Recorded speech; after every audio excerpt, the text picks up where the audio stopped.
వ్యతిరేకంగా మోదీకి వ్యతిరేకంగా ఎవరు మాట్లాడినా వారిపై అక్రమ కేసులు పెట్టి సిబిఐ ఈడీ ద్వారా దాడులు కేంద్ర ప్రభుత్వం జరిపిస్తుందని సిపిఐఎం రాష్ట్ర కార్యదర్శి వర్గ సభ్యులు మిర్యాలగూడ మాజీ ఎమ్మెల్యే జూలకంటి రంగారెడ్డి అన్నారు. శనివారం యాదాద్రి భువనగిరి జిల్లా చౌటుప్పల్లో ఏర్పాటు చేసిన మీడియా సమావేశంలో ఆయన మాట్లాడారు.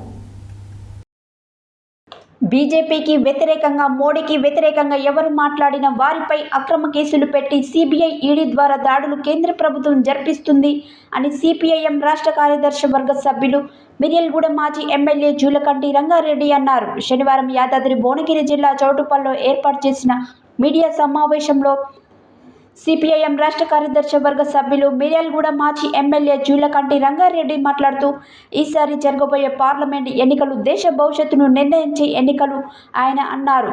60 సంవత్సరాలలో పాలించిన వాళ్ళు 55 లక్షల కోట్లు అప్పు చేస్తే మోడీ వచ్చి 10 సంవత్సరాల్లో 1,55 లక్షల కోట్లు అప్పు చేశాడని తెలిపారు. బీజేపీకి వ్యతిరేకంగా మోడీకి వ్యతిరేకంగా ఎవరు మాట్లాడినా వారిపై తప్పుడు కేసులు పెట్టి వేధిస్తున్నాడు. బీజేపీకి కండువా కప్పుకుంటే అన్ని కేసులు మాఫీ అవుతున్నాయని అన్నారు. మరోసారి అధికారంలోకి రావడానికి అయోధ్యలో రాముని పేరుతోటి బాలరాముడిని వాడుకునే ప్రయత్నం చేస్తున్నాడని అన్నారు. సిపిఎం పోటీ చేస్తే స్థానాలు తప్ప మిగతా స్థానాల్లో వామపక్షాల పార్టీలకు మద్దతిస్తున్నాం. పార్లమెంటులో ప్రజా సమస్యలను పరిష్కరించడానికి, ప్రజా సమస్యలపై గళమెత్తడానికి సిపిఎం అభ్యర్థిని గెలిపించాలని కోరారు. గతంలో ఎన్నో ఎన్నికలను చూసాం. మన దేశానికి స్వాతంత్రం వచ్చిన దగ్గర నుంచి ఇప్పటి వరకు 5 సంవత్సరాలకు ఒకసారి కొన్ని ఎన్నికలు కూడా మధ్యలో రావడం ఏదో చూసాం. కానీ ఈసారి జరగబోయేటువంటి ఎన్నికలు దేశ భవిష్యత్తు, ప్రజలందరి భవిష్యత్తుకు సంబంధించినటువంటి మరి ఎక్కువ బాధ్యత కలిగినటువంటి ఎన్నికలు అని చెప్పేసి ప్రతి ఒక్కరు కూడా అర్థం చేసుకోవాల్సినటువంటి అవసరం ఉంది. ఎందుకంటే ఇప్పుడు 10 సంవత్సరాల కాలం నుండి మోడీ కేంద్రంలో అధికారం నుండి ప్రధానమంత్రిగా ఉంది బీజేపీ ప్రభుత్వం. బరి తెగించి ఈ దేశాన్ని అన్ని రంగాల్లో కూడా నష్టపరిచేటువంటి పద్ధతుల్లో, దేశాన్ని మొత్తం కూడా పతనం చేసేటువంటి పద్ధతుల్లో అన్ని వ్యవస్థల్ని ధ్వంసం చేసి ప్రజల సంపదను మొత్తం కూడా కొల్లగొట్టి కొద్దిమంది బడా కార్పొరేట్ శక్తులకి ఒప్పజెప్పేటువంటి విధానాలు అనుసరించడం అనేది జరిగింది. ఆయన ఎన్నికల్లో ఇచ్చినటువంటి వాగ్దానాలకి ఆయన అనుసరించినటువంటి విధానాలకి ఏమాత్రం కూడా సంబంధం లేదు. ప్రజలకు ఇచ్చినటువంటి హామీలు ఏంటి? నిరుద్యోగులకు ఉద్యోగ అవకాశాలు కల్పిస్తానని చెప్పాడు. కల్పించకపోగా నిరుద్యోగాన్ని పెంచడం జరిగింది. ఉన్న పరిశ్రమలు మూతపడ్డాయి. ధరల్ని తగ్గిస్తానని చెప్పారు. ధరల్ని తగ్గించకపోగా ధరల మీద ధరలు అద్దుపద్దు లేకుండా పెట్రోలు, డీజిలు, గ్యాసు, ఎరువులు, నూనెలు ఒకటి కాదు జిఎస్టీ తీసుకొచ్చి పెద్ద ఎత్తున పన్నులు వేసి లక్షల కోట్ల రూపాయలు ప్రజల మీద భారం వేయడం అనేది జరిగింది. అట్లాగనే అప్పుల మీద అప్పులు 60 సంవత్సరాల కాలంలో ఎంతమంది ప్రధానమంత్రులు ఉన్నా, ఎన్ని ప్రభుత్వాలు ఉన్నా చేయనన్ని అప్పులు 55 లక్షల కోట్లు 65 సంవత్సరాల కాలంలో పరిపాలన చేసిన వాళ్ళు చేస్తే ఈయన గారు వచ్చిన తర్వాత కోటి, అంటే 1,55,00,000 55 లక్షల తప్పు చేరుకోవడం అనేది జరిగింది. ఎన్ని రేట్లు అప్పు తీసుకొచ్చారో మనం చూస్తూ ఉన్నాం. మరొక వైపు ఏంటంటే ప్రజల కష్టార్జితంగా ఎంతో కష్టపడి పోగు చేసినటువంటి పబ్లిక్ సెక్టర్ ప్రభుత్వ రంగ సంస్థలని, వివిధ రంగాలని, కంపెనీలని హోల్సేల్గా ఇవాళ కార్పొరేట్ శక్తులకి కట్టబెట్టడం అనేది జరుగుతూ ఉంది. అందుకనే అన్ని వైపుల నుంచి దేశ సంపదన మొత్తం కూడా మరి దోచి ఇవాళ వేళ్ల మీద లెక్క పెట్టేటువంటి కొద్ది మందిని బాగు చేయడానికి, వాళ్ళ వ్యాపారాలు, వాళ్ళ పెట్టుబడులు, వాళ్ళ ఆదాయం పెరగడానికి ఉపయోగపడటం అనేది జరిగింది.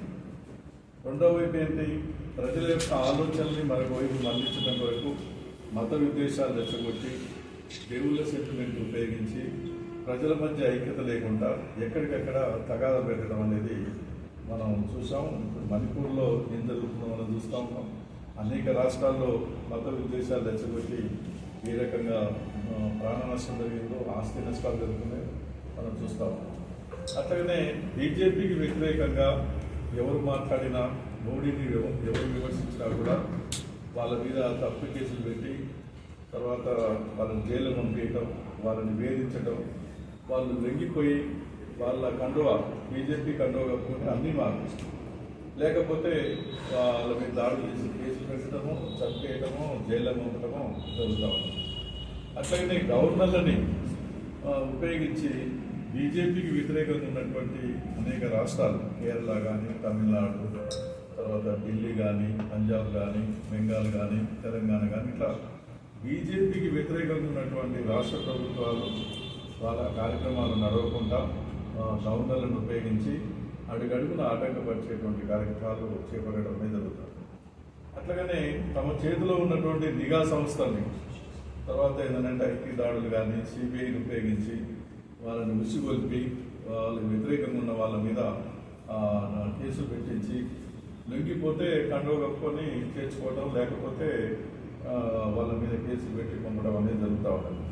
బీజేపీ కండువ కప్పుకుంటే అన్ని మాపి ఎంత అవినీతిపరుడైనా, ఎన్ని తప్పులు చేసినా, తర్వాత ఎన్ని అరాచకాలు చేసినా అన్ని మాపి. బీజేపీకి వ్యతిరేకంగా ఉంటే మాత్రం ఎంత నీతిమంతులైనా కూడా అవినీతిపరులుగా, దేశ ద్రోహులుగా ముద్ర వేసి వాళ్ళ ఈ 10 సంవత్సరాల కాలం నుంచి పరిపాలన, దుర్మార్గమైనటువంటి పరిపాలన సాగించడం అనేది జరిగింది.